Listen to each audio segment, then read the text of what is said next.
It was a pretty good morning. I did have some weirdness. I found a spot of track that was a little dirty. I guess I use this test track so much, I don't really clean it that often. And I had some sparks and arcs on the wheel, and I thought, oh, that's weird.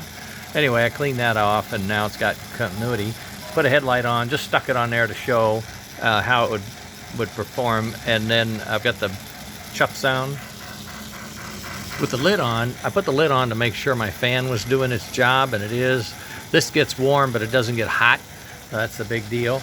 And I got a spacer in here with a tie wrap so that the magnet is close to the magnet, and it's getting its trigger.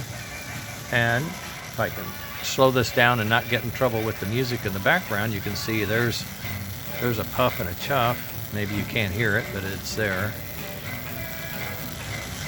Speeds up.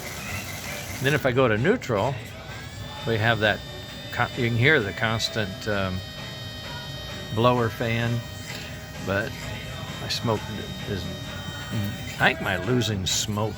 I think I'm losing smoke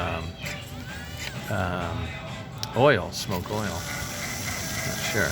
We'll check that out. At any rate, it does do the idle smoke, and then the puff and brake smoke, and then the chuff, and then the headlight, and the switching for the motor on, and all that stuff is working. The fan is working. The parts are all cool inside, or I'll say warm. They're not hot, put it that way.